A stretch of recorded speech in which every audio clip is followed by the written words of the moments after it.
Shalom. Selamat hari Minggu. Puji Tuhan, kita boleh kembali beribadah hari ini. Biarlah semuanya diberikan kesehatan, kekuatan. Mari kita akan ibadah dengan semangat datang pada Tuhan, oleh karena memang setiap saat, setiap waktu kita membutuhkan Tuhan. Baik yang di rumah maupun yang ada di sini, mari kita sama-sama memuji Tuhan, menyembah Tuhan, datang pada hadirat Tuhan.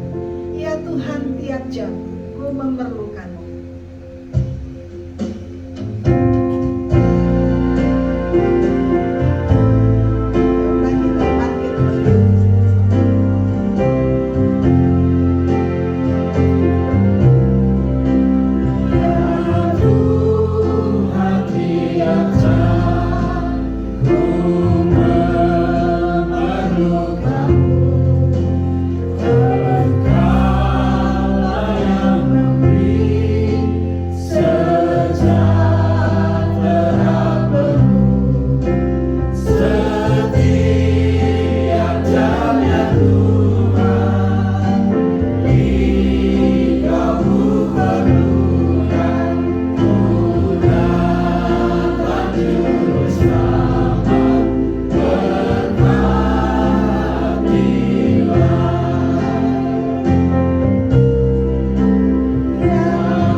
Pada hari yang kusiapkan, aku akan mengasihani mereka sama seperti seseorang menyayangi anaknya yang melayani dia. Amin.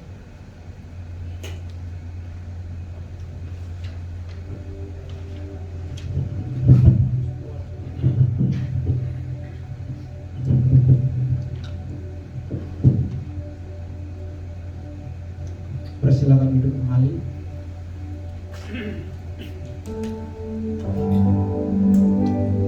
Sekali lagi shalom.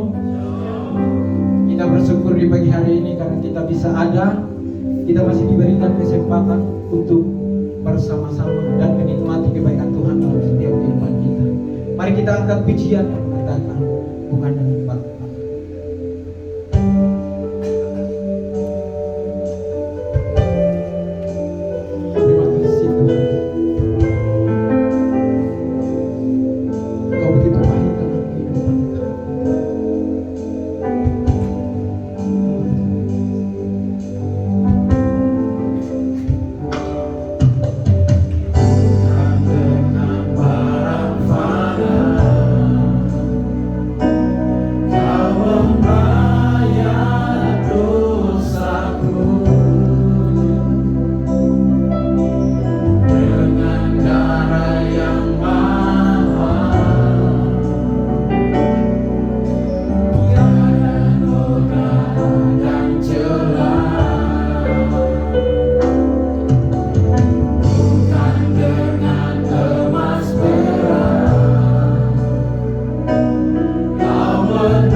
kasih atas kebaikan yang Tuhan nyatakan dalam kehidupan kami. Dan saat ini, di pagi hari ini Tuhan, kami ada semua karena anugerah-Mu dalam kehidupan.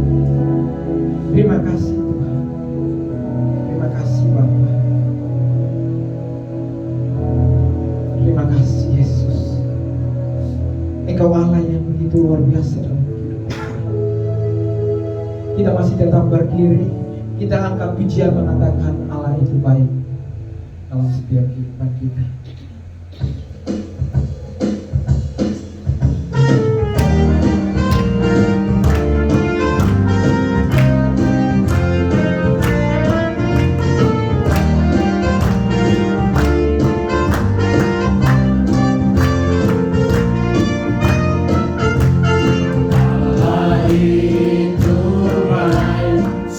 Baik bagiku, ditunjukkannya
kita masih tetap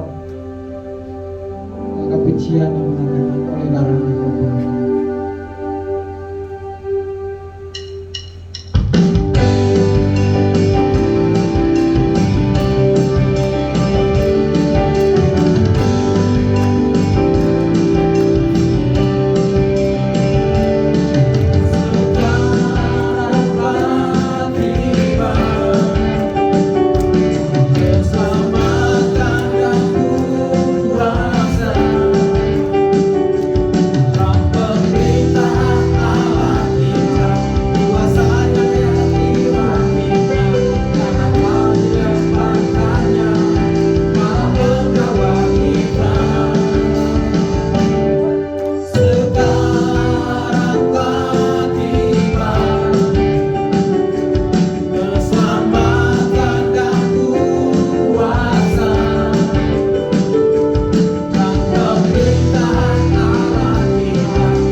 sini. Di sini aja.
kasih untuk persembahan pujian. Tuhan Yesus memberkati. Saat ini kita mempersiapkan kita untuk mendengarkan dan mengenal firman Tuhan. Kita angkat pujian yang mengatakan, ya Tuhanku.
Mari kita siapkan hati kita untuk memberikan firman Tuhan. Saya silakan jemaat untuk berdoa supaya firman Tuhan yang ditaburkan mendapat tempat yang terbaik dalam hati dan kehidupan. Ada kuasa-kuasa lain yang seringkali mau merampas kebenaran firman Tuhan. Rasa ngantuk, rasa lelah. Tapi biarlah kehadiranmu saat ini dalam ibadah ini, Engkau akan bawa pulang berkat Tuhan. Dan Engkau berdoa, Tuhan, saya ingin Engkau penuhi aku dengan kebenaran firman. Biarlah hatiku terbuka, pikiran hamba-Mu tertuju kepadamu.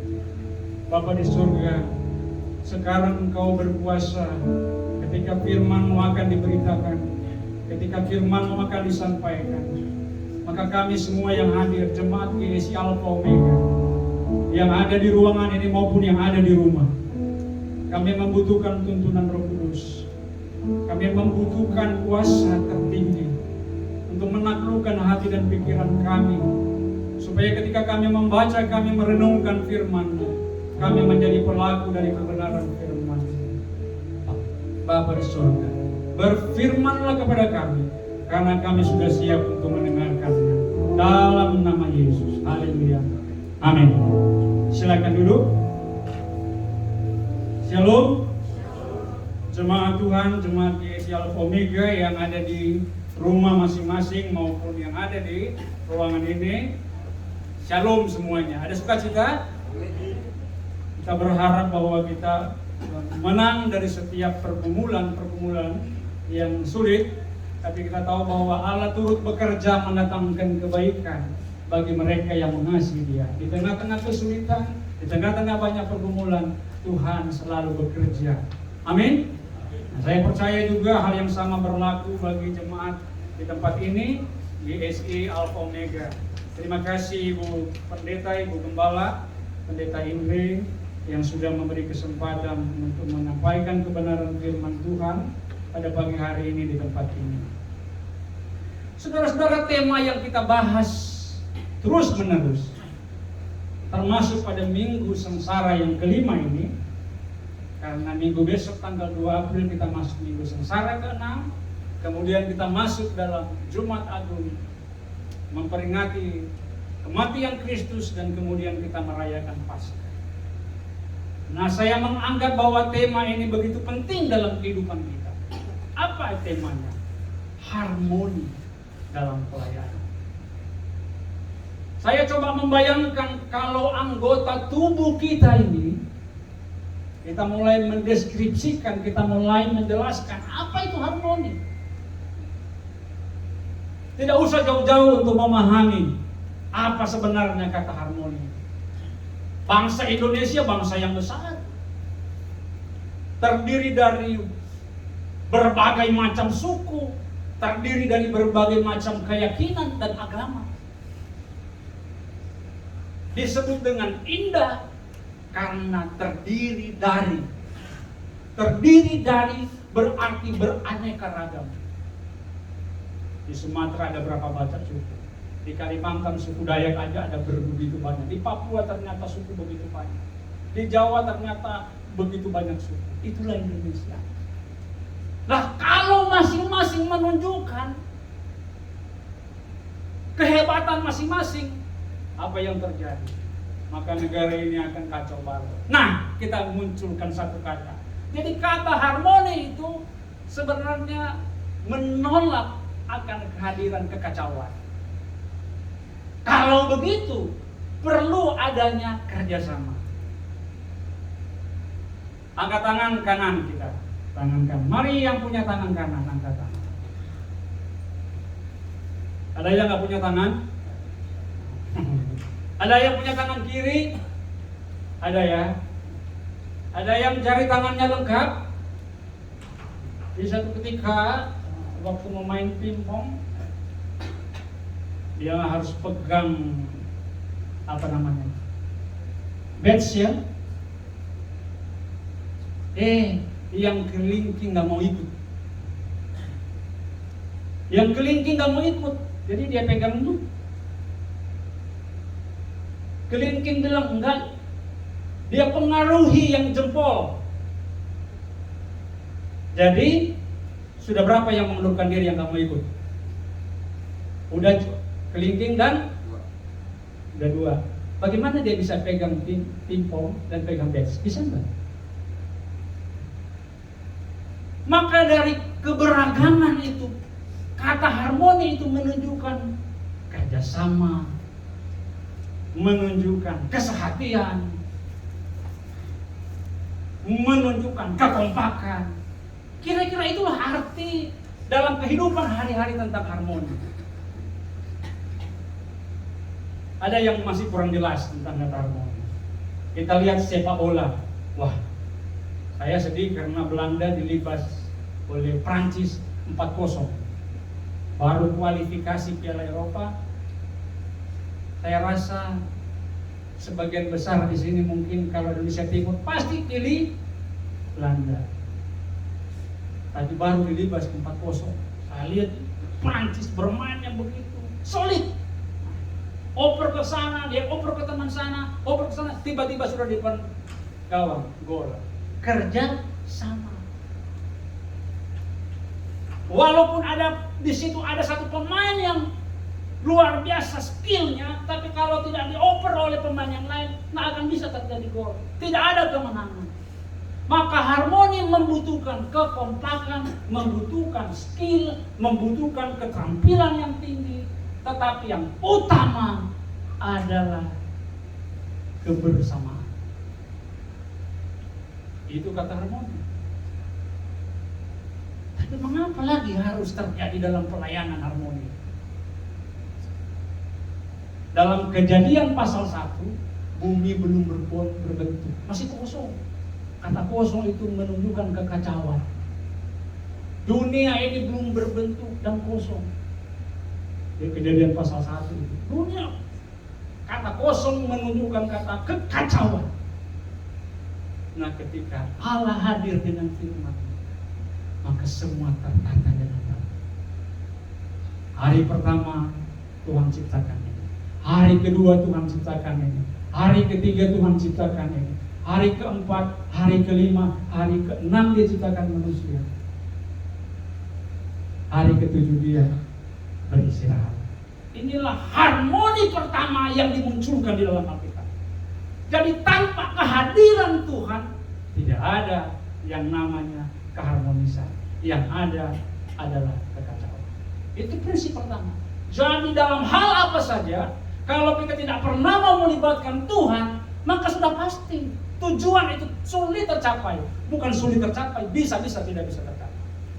Nah, kalau kata harmoni ditempatkan dalam pelayanan, maka sudahlah kita mengerti, sudahlah kita tahu bahwa dalam harmoni dalam pelayanan sudah menunjukkan bahwa semua kita tidak bisa tidak harus tunduk pada kuasa Tuhan. Karena gereja adalah komunitas percaya. Dia dulunya ada dalam kegelapan. Saya dan saudara dulu tidak mengenal Tuhan. Kita semua ada dalam kegelapan, tetapi Kristus datang mengambil kita dari kegelapan itu. Dia pindahkan kepada terangnya yang ajaib. Kita memiliki terang Kristus, maka kita disebut orang percaya. Kita disebut dengan gereja. Dan gereja pun diutus lagi ke dalam dunia ini untuk menerangi dunia dalam kegelapan ini. Itulah pelayanan. Maka gereja dalam satu komunitas terdiri dari A, B, C, D, terdiri dari banyak pikiran, terjadi banyak sekali rencana-rencana, terdiri dari banyak sekali pikiran yang berbeda-beda. Nah, berbeda-berbeda ini untuk mencapai visi memenangkan tidak mungkin terjadi kalau semua orang 1000 orang 1000 kepala, 100 orang 100 kepala. Maka diperlukan keharmonisan.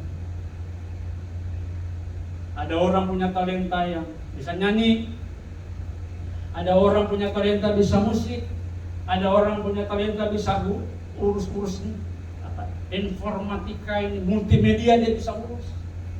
Wah, gereja kalau punya semua ini luar biasa, kita berdayakan. Ada gereja yang terus memetakan sarjana hukum ada berapa orang, sarjana ekonomi ada berapa orang, sarjana komputer ada berapa orang, dikumpulkan semua itu. Saudara, bisa dibayangkan Kalau semua perbedaan itu bersatu, maka gereja, maka komunitas itu akan menjadi kuat dengan luar biasa. Saya berharap gereja sahabat, bukan jemaat GLC Alpha Omega, seluruh jemaat GLC ini, di seluruh Indonesia, dimanapun, berikan semua kekuatan, talenta itu untuk tugas pelayanan. Lihat paduan suara, ada suara satu disebut dengan suara apa ya? Sopran. Suara 2 alto ya. Suara 3 tenor. Suara 4 bass. Ketika mereka nyanyi, saya setiap akhir tahun itu selalu nonton di Metro TV Philharmonica di Wina, Austria. Semua alat musik itu. Ketika dirijen angkat tangan, semua alat musik, seruling, trompet, gitar, piano, drum, satu kali angkat bunyi sama-sama, kelihatan sekali merdu karena dikomandai oleh dirijen langsung bunyi. Dia turunkan tangan, ada nada lagi yang bunyi. Dia ke kiri, ada nada lagi yang bunyi. Dia naik makin lagi. Wah, luar biasa. Selesai itu tepuk tangan. Padahal kalau dilihat alat musiknya beraneka ragam. Tapi kenapa? Karena ada satu yang mereka lihat. Ada satu pemimpin yang mereka lihat. Maka keharmonisan suara itu bisa terjadi.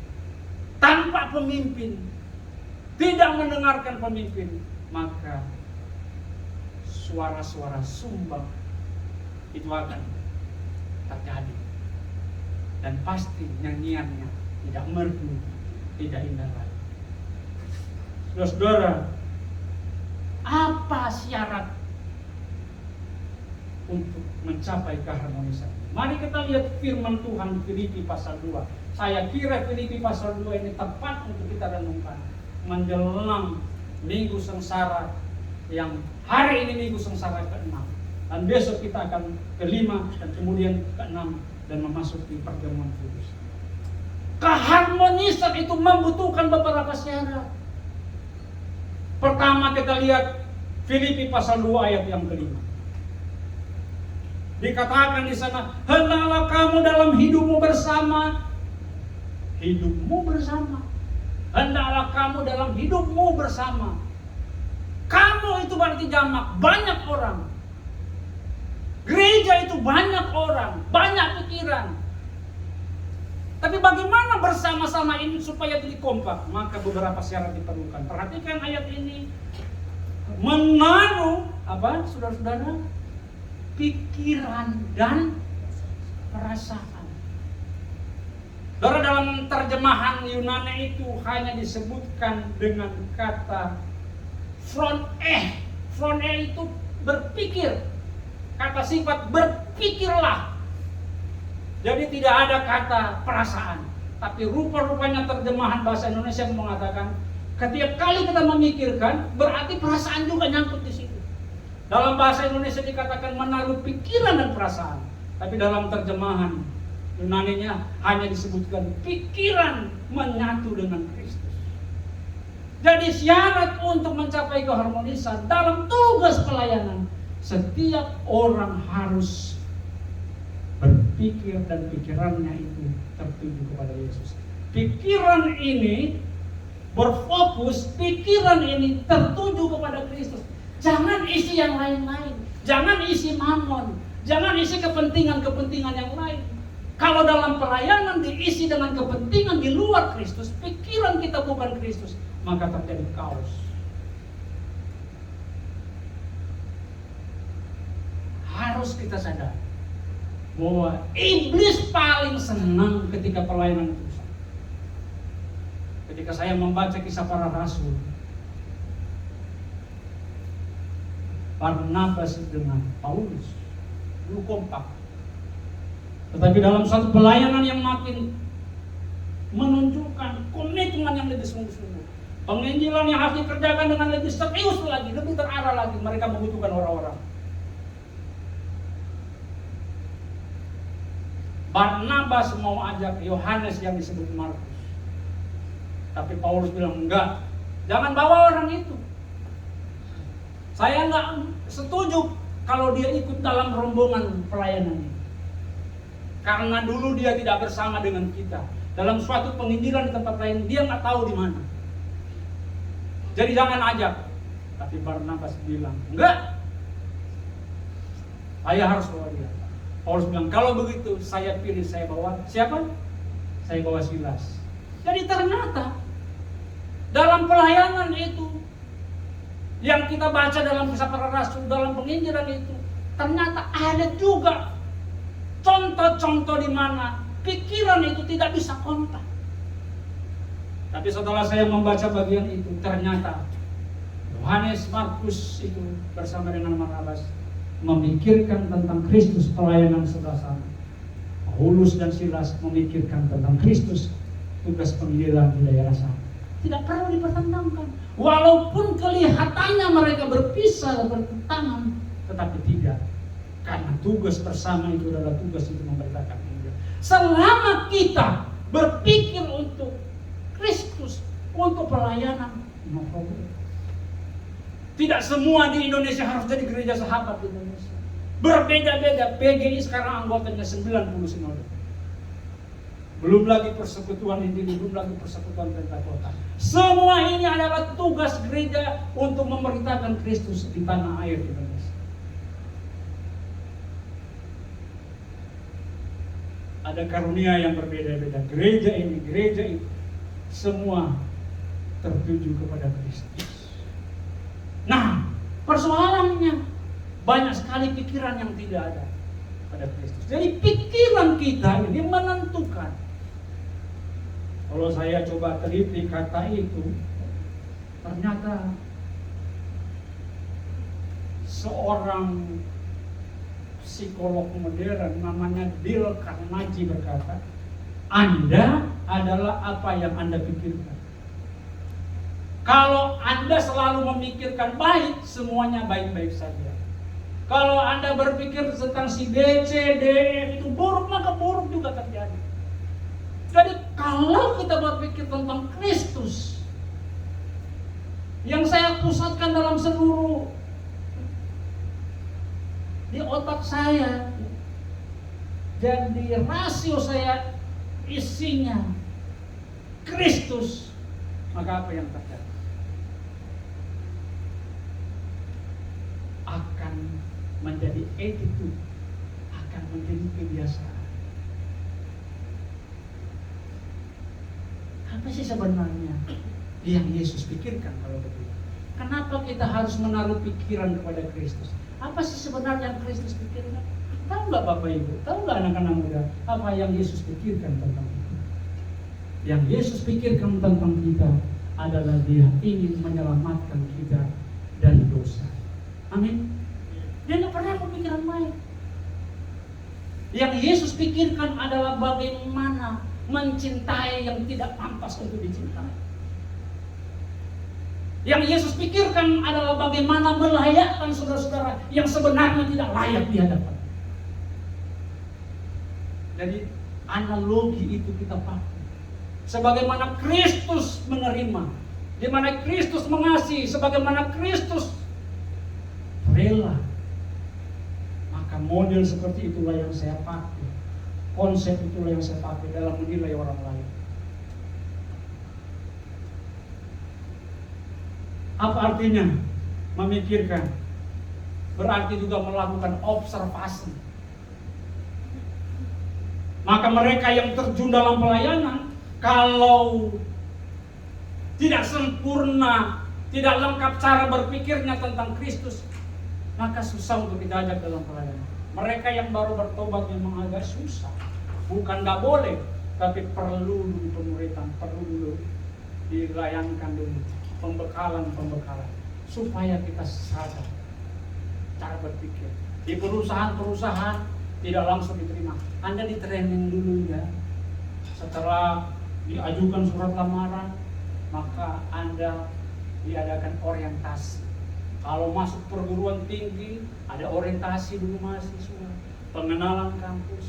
Ketika kita masuk ke sebuah perusahaan, maka perusahaan bilang, kamu orientasi. Biasa berapa bulan? Rata-rata 3 bulan dulu ya. Gereja juga melakukan katekisasi. Katekisasi 6 bulan, ada yang 8 bulan, ada setahun, ada yang 3 bulan, ada yang 3 minggu, ada yang 3 hari, ada yang 3 jam. Besok sudah jadi pengkhotbah. Apa yang terjadi? Karena kata yang dipakai di sini, hendaklah kamu dalam hidupmu bersama nama pikiran. Pikiran adalah medan tempur. Isi dulu dengan Kristus. Kristus mati untuk saya. Kristus menderita untuk saya. Kristus berkorban untuk saya. Pengorbanannya, darahnya, itu harus kita pahami gitu. Bukan dengan barang yang fana, bukan dengan emas perak, tetapi dia tebus kita dengan darah yang mahal. Lalu tadi. Maka konsep ini harus ada dulu di dalam cara, sehingga menjadi attitude, menjadi kebiasaan. New American Standard menyebutkan bahwa ketika pikiran ini pada Kristus, maka dia akan terbiasa. Terbiasa mengasihi, terbiasa mendahulukan orang, terbiasa menghargai orang. Karena Kristus menerima siapapun. Bukan orang sehat yang membutuhkan tabib, tapi orang sakit membutuhkan tabib. Maka Yesus datang, aku datang untuk mereka yang berdosa, supaya mereka yang diselamatkan. Pergilah karena dosamu sudah diampuni, dan pergi dan jangan berbuat dosa lagi. Dia merdekakan orang yang sudah terjepit, orang yang sudah dengan rasa bersalah yang begitu luar biasa, orang yang tersudutkan. Kristus datang dan mengangkat orang. Kita menggunakan pikiran ini dalam tugas pelayanan. Prinsip pertama, supaya keharmonisan itu terjadi, maka berapapun, saya juga sebagai gembala, rekan-rekan itu ada yang lain, berusaha untuk menaruh pikiran Kristus. Apa yang Kristus taruh dalam pikiranmu? Apa yang Kristus taruh dalam pikiranmu? Mari kita renungkan bersama-sama. Ketika kita pikirkan, maka dia turun ke hati. Maka Amsal berkata, jagalah hatimu dengan segala kewaspadaan, karena di sanalah terpancar kehidupan. Apa yang engkau pikirkan kemudian diseleksi di hati, kemudian Roh Kudus bekerja, maka menjadi etika, menjadi kebiasaan. Kenapa dia bisa begitu? Kenapa dia bisa begitu? Orang itu luar biasa ya dengan Kristus. Pikirannya hanya tertuju kepada Kristus. Maka firman Tuhan pernah berkata, Yesus pernah berkata, kalau ada orang di dalam hidupnya ada 2 tuan, itu tidak mungkin terjadi. Tidak mungkin orang mengabdi kepada Allah, mengabdi kepada Mammon. Enggak. Pikiranmu akan kacau. Engkau harus fokus. Di jemaat Filipi, Paulus katakan, jemaat untuk mencapai keharmonisan, pikiranmu tidak boleh berlain kecuali menaruh pikiran kepada Kristus. Ketika sudah terpancar dalam pikiran, maka ini menjadi pengetahuan. Knowledge, apa yang kau pikirkan menjadi pengetahuan. Apa-apa saja saya minta ya, apakah ini cocok dengan kehendak Tuhan? Maksudnya itu, apakah ini yang Kristus kehendaki untuk aku lakukan? Kalau Kristus tidak kehendaki, bukan merupakan pikiran Kristus, jangan lakukan. Ketika pikiran ini diisi dengan Kristus, maka pengetahuan kita menjadi pengetahuan yang lengkap tentang Kristus. Tidak memikirkan Kristus berarti selfish atau egois.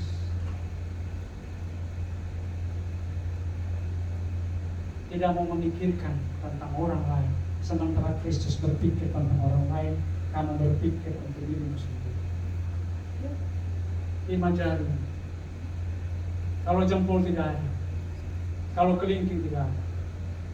Lihat tubuh kita ini, semuanya harmoni, tapi dikomandani oleh satu saraf-saraf di kepala kita, di otak. Semua dikendalikan di situ.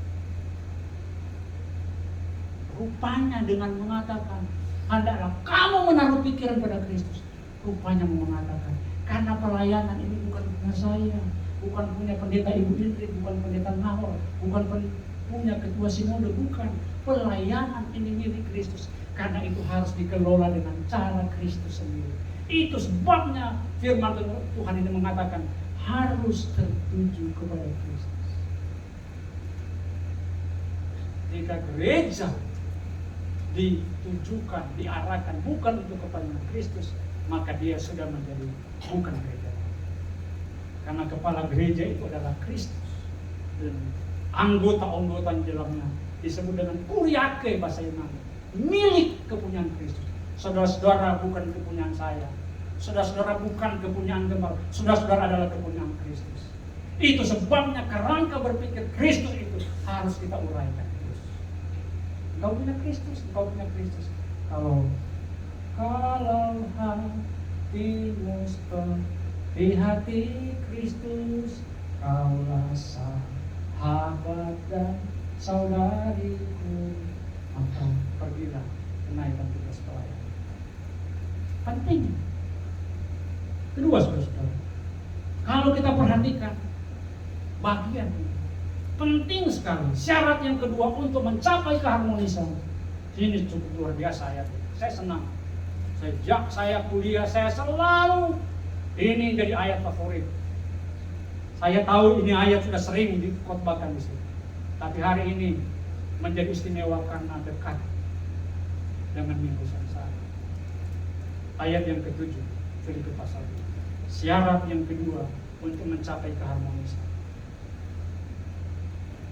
Kenosis, mengosongkan diri. Maksudnya apa ya? Oh, di sini Kristus tidak mempertahankan. Dia telah diurapi sebagai Tuhan, sebagai Raja, sebagai penguasa, tapi dia mengosongkan diri menjadi hamba. Dia tidak mempertahankan. Ini. Dia tidak mempertahankan keberadaannya, statusnya, tapi dia mengosongkan. Kata mengosongkan itu sebenarnya berarti dia menunjukkan kehambaannya. Sebab sebagai Tuhan, kalau dia datang padamu, habis kita. Yang kudus, yang mulia, yang agung berjumpa dengan kita yang berdosa, selesai hidup kita. Musa aja nggak sanggup menatap wajah Tuhan. Sekinah, cahaya itu. Saudara-saudara kita sepupu mengatakan nur. Kalau cahaya Tuhan masuk ke kita itu seperti sinar laser, langsung hangus kita. Karena kita penuh dengan kedosaan. Itu sebabnya supaya dia menjumpai kita, supaya dia merasakan tentang kita, maka Kristus mengosongkan dia, tidak mempertahankan status.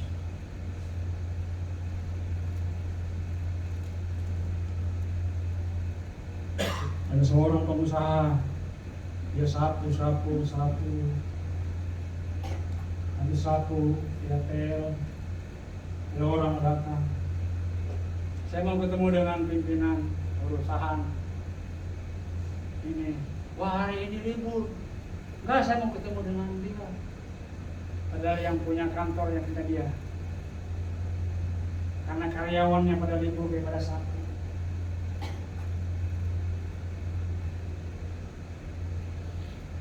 Saya cuma lagi libur. Saya yang punya kantor ini. Saya pemimpin kantor. Saya yang punya perusahaan. Oh, karena dia satu, dia tel, pasti pembantu, pasti jomos seperti ini. Enggak mungkinlah bos melakukan hal itu. Kristus itu mengosongkan diri serendah-rendahnya, bukan cuma menjadi manusia tapi menjadi hamba. Apa artinya ini? Apa artinya? Kehambaan, kerendahan hati. Keharmonisan itu hanya bisa tercapai jika setiap orang yang ada dalam komunitas gereja itu ada self control. Setelah Pentakosta, maka orang diberikan roh kerendahan hati, diberikan penguasaan diri. Penguasaan diri inilah yang diartikan juga dengan apa? Kerendahan hati. Dia mengosongkan diri. Nggak perlu. Nggak usah takut kehilangan apa-apa. Engkau adalah engkau, kamu adalah kamu. kamu nggak akan kehilangan apapun, sebab engkau juga adalah Tuhan, engkau juga adalah manusia 100%. Kita nggak usah khawatir kehilangan pangkat, kehilangan jabatan, nggak perlu ada kekhawatiran seperti itu. Tunjukkan kehambaan. Nah, kehambaan ini menunjukkan keramahan. Nah, kadang-kadang kalau ke gereja ya kita sudah disambut keramahan. Orang kalau masuk gereja udah kayak mau mana Bang? Saya masuk dulu, saya mau buka rekening salah satu bank. Satpamnya ada logo di sini, orang tersenyum. Jadi saya lihat, selamat pagi Pak, ada yang bisa saya bantu? Saya mau buka ini. Oh, dia tunjukkan ke sana, datang ke sini. Oh, adalah cewek cantik lagi. Tersenyum lagi. Ada yang bisa dibantu Pak? Saya mau buka rekening. Oh, saya diantar ke customer service. Semua tersenyum, mempersilahkan. Wah, gereja kalau begini ya, asik juga ya. Selamat pagi. Biasanya gereja-gereja punya apa namanya, asar ya. Oh, keramahan. Perlu itu. Karena kesan ya, di paling depan itu menunjukkan keramahan. Tapi bukan itu sebenarnya. Karena keramahan itu adalah karakter, adalah jati diri. Kalau itu ada pada semua orang yang percaya kepada Kristus, saudara bisa bayangkan dunia yang arogan, manusia yang tidak mengenal Kristus, yang angkuh, yang sombong itu kita taklukkan dengan kerendahan hati. Persoalannya kita belum ada pada titik ini. Pikiran kita belum ada pada Kristus. Mengosongkan diri belum ada pada kita. Karena proses mengosongkan diri ini bukan hal yang mudah. Butuh waktu. Yang pada intinya bertuju kepada apa? Pertobatan. Kalau orang belum mengalami pertobatan, dia akan belum, masih jaga-jaga. Dia masih besar-besarkan singa di dalam dirinya. Dia bisa besar-besarkan harimau yang galak dalam dirinya. Ketika orang sudah menerima Kristus, dia buang itu semua. Maka dia menjadi sebagaimana dirinya sendiri. Siapa orang-orang yang mampu mengosongkan diri? Saya ingat di kisah para rasul juga. Butuh. Pelayanan sudah semakin begitu mendesak. Butuh tenaga. Maka dipilih orang-orang yang rendah hati, terkenal baik. Siapa? Ada Stefanus, ada Filipus, ada Prokorus, ada Nikanor, ada Timon, ada Permanes, ada Nikodemus. Orang-orang yang dipenuhi dengan Roh Kudus, orang-orang terkenal baik, yang humble, yang rendah hati. Ini yang Tuhan pakai. Menurut tradisi, orang-orang ini adalah menjadi patriark gereja Ortodoks pertama. Aura Kristusnya melekat pada, kehambaannya ada pada mereka. Hanya dengan memiliki kehambaan, mengosongkan diri. Gak usah sebut-sebut pangkat dan jabatan. Saya lebih enak dipanggil nama saya. Gak usah sebut-sebut dengan jabatan. Pak Presiden kita Republik Indonesia kalau dipanggil mana? Jokowi. Saya rasa dia senang sekali. Ketika dipanggil Presiden. Bayangkan kalau setiap hari saya pulang ke rumah, istri saya bilang, "Hai suami, sudah datang." Setiap kali mau makan, istri saya bilang, suami, makan dulu. Setelah makan, dia bilang ke saya, "Suami, mandi sana." Karena predikat, jabatan berkat. Rasanya jadi aneh kan? Kalau apa-apa disebut dengan semua predikat yang melekat pada diri kita. Yesus nggak mau disebut. Sebut-sebut seperti itu. Dia sebut anak manusia, anak domba. Hanya beberapa orang, dia Mesias. Karena Yesus itu artinya penolong, juru selamat. Baru lengkapnya menjadi Yesus Kristus. Dia menunjukkan. Dia nggak perlu disambung-sambung. dia menentukan kehambaannya, dan buktinya itu dia tunjukkan sampai ke Golgota. Jadi karakter kehambaan ini akan menghasilkan, akan mempengaruhi, akan menjadi role model dalam seluruh penata rama. Yang terakhir, kira-kira apa sudah? Kalau sudah yang terakhir berarti khotbah sudah selesai. Harmoni membutuhkan pikiran Kristus, harus mengosongkan diri, dan yang terakhir Filipi 2 ayat 8 harus menunjukkan apa saudara-saudara? Ketaatan yang sempurna. Keharmonisan dalam pelayanan hanya bisa terwujud jika setiap anggota itu memiliki ketaatan yang sempurna. Ya, ketaatan, kenapa lagi perlu baru dengan kata sempurna? Saya ingat dulu waktu mama saya suruh di kampung saya di Nado dulu, di kampung di Amorang. Jadi nama kampung nggak usah disebut, malu saya. Kita SD apa SMP? Tolong SD beli minyak tanah kan waktu itu di rumah kami belum ada listrik, jadi lampu itu botol bir itu yang kecil itu diisi minyak, handuk kita gunting, sari kaleng susu kita gunting, digulung jadi sumbu, masukin minyak tanah. Sudah nggak ada minyak, murah jaminan ini uang 500 perak, kamu ini udah mau malam, beli minyak tanah dulu buat malam dulu.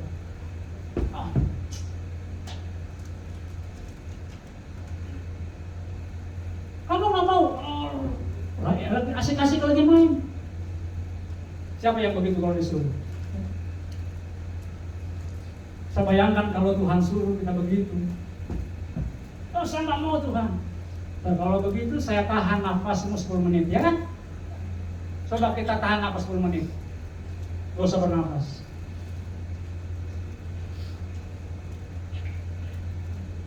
Mama udah mulai keras suaranya. Rina,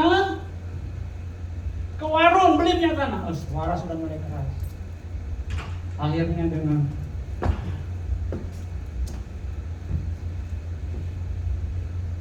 pergi taat, tapi dengan persungutan. Pergi, tapi dengan persungutan. Apa yang terjadi? Saya pergi, saya pulang. Karena pergi dengan persungutan, saya terpleset. Minyak tanahnya tumpah, saya bawa ke rumah sakit. Segala sesuatu yang dikerjakan dengan persungutan itu hasilnya tidak baik. Maka untuk mencapai keharmonisan dibutuhkan ketaatan yang sempurna.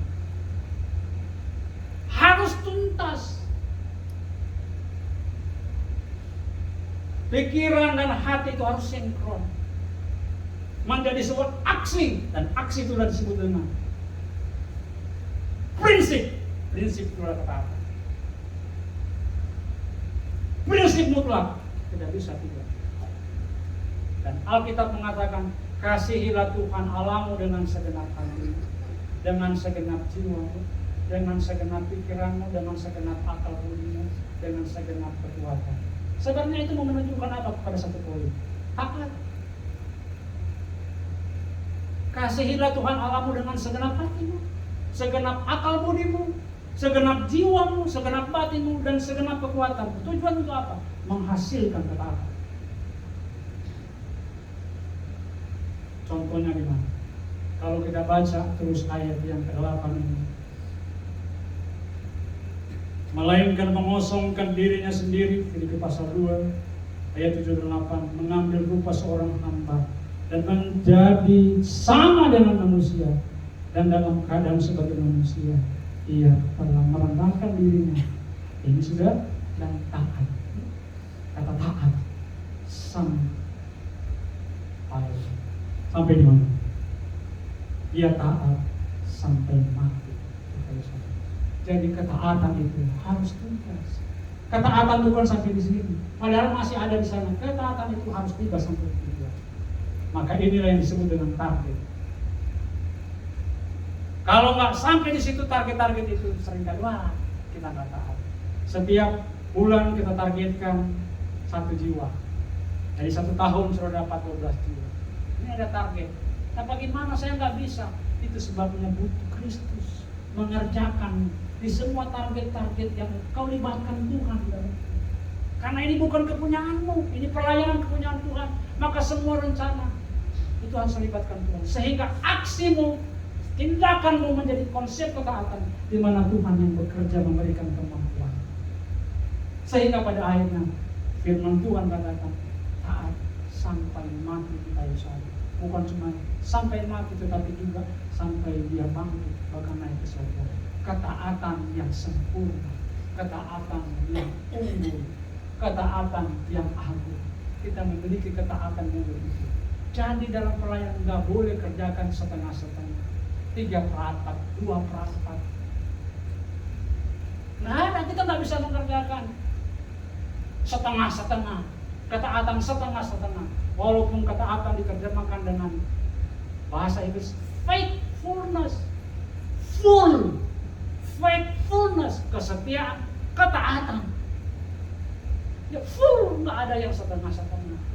Semangatnya sudah nggak seperti dulu lagi. Kok kamu sudah tidak seperti dulu lagi? Ketaatannya sudah berubah. Tapi saya lihat jemaat GSI Alpha Omega, semangatnya, ketaatannya luar biasa karena Kristus. Amin. Beri tepuk tangan untuk Tuhan Yesus yang menguatkan kita. Saya mendengar rencana-rencana ke depan nanti kita di Green Lake Bu ya. Nanti sudah dekat saya juga terpacu. Wah, nggak bisa. Ketua Umum Sinode Gereja Sahabat lagi ada di Kalimantan Timur. Sebelum menyeberang dia jatuh. Saya lihat, wah sudah difoto masuk di ruang perawatan. Oh, rupanya istirahat sebentar. Taatan. Walaupun tubuh terasa lemah, tapi karena ini tugas dan panggilan pelayanan. Maka John Wesley, sudah tahu John Wesley, pendiri gereja Metodis, dia berkata apa? Berikan apa yang ada padamu, bukan yang tidak ada padamu. Lakukan segala sesuatu yang bisa Anda lakukan. Berikan apa yang ada padamu dan lakukan apa yang bisa Anda lakukan. Apa yang Anda bisa lakukan? Saya bisa sapu di gereja, sapu sudah. Apa yang itu adalah wujud ketaatan. Saya bisa singer, saya bisa kerjakan itu. Itulah keharmonisan dalam pelayanan membutuhkan pikiran Kristus, butuh kerendahan hati, dan pada akhirnya dilengkapi dengan ketaatan yang sempurna. Dan Wesley mengatakan, berikan apa yang ada padamu, bukan apa yang tidak ada padamu, karena itu juga mengandung ketaatan. Lakukan dengan apa yang kamu bisa lakukan. Lain daripada itu pasti bukan ketaatan. Maka keterpaksaan. Beda ya, beda dikit. Ketaatan, dia pergi enggak? Saya tadi pergi. Tapi sebenarnya terpaksa. Jangan engkau kerjakan pelayanan dengan terpaksa. Tuhan akan marah. Jangan engkau kerjakan pelayanan dengan bersungut-sungut. Orang Israel bersungut-sungut di padang gurun, banyak yang tewas. Mereka disensus kembali masuk tanah Kanaan berkurang. Kenapa? Banyak bersungut-sungut. Saya akan ikan lemah, fisik saya, tenaga saya. Kalau pikiranmu ada pada Kristus, maka Dia akan memberikan engkau kekuatan. Sekali lagi, pelayanan itu berpusatkan pada Kristus, tidak berpusatkan pada Tuhan. Engkau mengambil contoh kehambaan Kristus dan engkau melihat keteladanan Kristus dalam ketaatan. Lakukanlah pelayanan model seperti itu. Itulah makna keharmonisan. Selamat menyongsong perjamuan kudus Jumat Agung yang kenaikan dan selamat menyongsong Paskah. Tuhan berkati. Mari kita tenangkan hati di dalam kita. Bapa di surga, terima kasih untuk firman. Engkau utus kami di dunia untuk menjalankan tugas pelayanan. Kami butuh pikiran-Mu. Kami butuh kerendahan hati. Kami butuh ketaatan. Engkau mengenal banyak kekurangan kami. Engkau mengenal banyak kelemahan kami. Sebagai pelayan-pelayan, sebagai majelis, sebagai gembala, sebagai pendeta, Tuhan, sepenuhnya kami berserah kepada-Mu. Siapakah kami ini Tuhan yang Engkau pilih, Engkau khususkan untuk mengerjakan panggilan pelayanan. Pikiran-Mu adalah mencintai kami yang tidak layak untuk dicintai. Kehambaan-Mu karena Engkau mau rela mati di kayu salib. Ketaatan-Mu karena Engkau ingin menuntaskan peristiwa di Golgota, mau menyelamatkan. Itulah keharmonisan. Tujuannya supaya banyak jiwa dimenangkan, supaya nama Tuhan dipermuliakan. Berkati gembala jemaat dan semua pelayan, tim koordinator yang ada di Gereja Alfa Omega. Berkati mereka dengan kuat kuasa. Keharmonisan itu tercipta, nama Tuhan dipermuliakan. Terima kasih Bapa untuk kebenaran firman. Haleluya. Amin. Beri kemuliaan bagi nama Tuhan.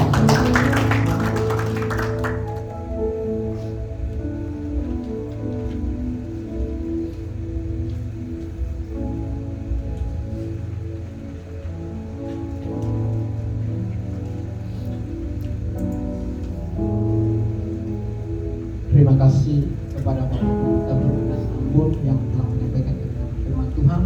Kiranya Tuhan Yesus memberkati. Tibalah waktunya kita akan memberikan persembahan bagi Bapak Ibu yang sedang dalam rumah, bisa lihat di layar dan kita tempat ini. Mari kita angkat pujian yang mengatakan kasih setia. Saya persilakan kepada yang bertulis.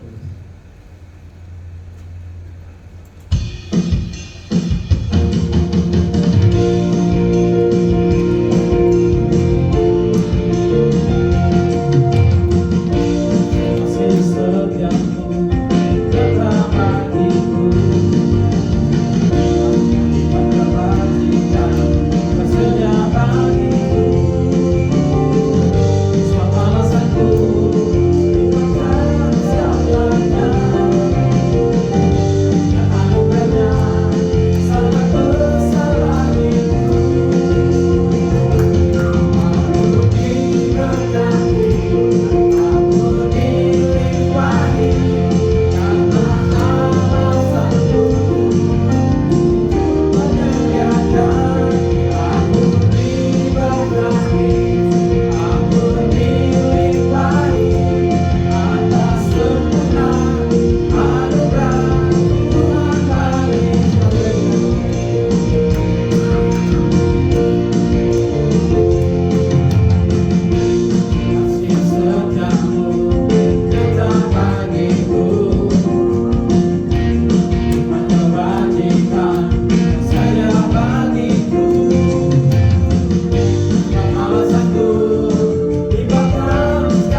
percaya kepada Allah Bapa yang Maha Kuasa, Khalik langit dan bumi, dan kepada Yesus Kristus anaknya yang tunggal Tuhan kita, yang dikandung pada Roh Kudus, lahir dari anak darah Maria, yang menderita oleh Pontius Pilatus, disalibkan, mati dan dikuburkan, turun ke dalam kerajaan maut, pada ketiga bangkit antara orang mati, naik ke surga di sebelah kanan Allah Bapa yang Maha Kuasa, dan akan datang dari sana untuk menghakimi orang yang hidup dan yang mati. Aku percaya kepada Roh Kudus, gereja yang kudus dan am, persekutuan orang kudus, pengampunan dosa, kebangkitan orang mati, dan hidup yang kekal.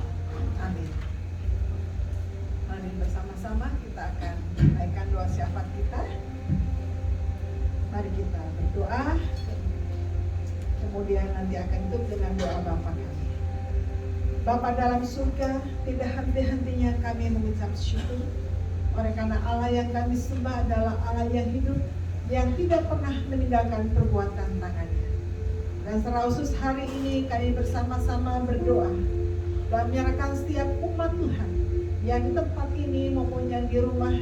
Kami serahkan mereka dalam tangan Tuhan segala pergumulan, baik pergumulan keluarga, pergumulan ekonomi, dan urusan dan pekerjaan. Maka menghadapi sakit penyakit, Tuhan tolong. Biarlah semuanya dikuatkan dan dibawa oleh Tuhan. Dan setiap doa yang dipanjatkan, Tuhan menjawab tepat pada waktunya. Dan serah seluruh umat Tuhan dalam tangan Tuhan. Dalam kekuatan, kesehatan, penyertaan Tuhan, penghiburan, senantiasa menyertai seluruh umat Tuhan. Terima kasih Bapa dalam surga. Kami juga menyerahkan untuk pemerintah kami dalam tangan Tuhan. Kami berdoa untuk Bapak Presiden Jokowi dan seluruh jajarannya. Tuhan harus berikan kekuatan, kasih hikmat, bahkan perlindungan dari segala yang jahat. Biarlah Tuhan terus berikan hikmat di dalam pemerintah, memimpin bangsa negara kami semakin hari semakin maju di dalam Tuhan. Oleh karena anugerah dan berkat Tuhan. Terima kasih Bapa dalam surga. Kami juga menyerahkan untuk persiapan Jumat Agung dan Paskah untuk seluruh gereja-gereja. Tuhan Yesus memberkati. Biarlah semua persiapan yang dikerjakan membawa umat Tuhan semakin dekat kepada Tuhan, menghayati kesengsaraan, bahkan juga mengalami kuasa dan kebangkitan Kristus. Terima kasih kami boleh ibadah pada hari ini. Bahkan segala hal yang sedang terjadi, yang direncanakan, disenangkan, diprogramkan gereja kami, Tuhan Yesus memberkati. Terima kasih Bapak, kami percaya kami semua hari diberkati oleh Tuhan dan pulang juga dengan sukacita dalam berkat anugerah Tuhan. Terima kasih Bapak dalam surga. Kami menyerahkan semua doa syafaat kami dalam nama Tuhan Yesus Kristus yang sudah mengajar kami berdoa. Bapa kami di surga, dikuduslah namamu, datanglah kerajaanmu, jadilah kehendak-Mu di bumi seperti di surga. Berikanlah kami pada hari ini makanan kami cukupnya, dan ampunilah kami kesalahan kami, seperti kami juga mengampuni orang bersalah pada kami. Dan jangan bawa kami ke dalam pencobaan, tetapi lepaslah kami daripada yang jahat. Karena Tuhan kerajaan dan kuasa dan kemuliaan sampai selama-lamanya. Amin.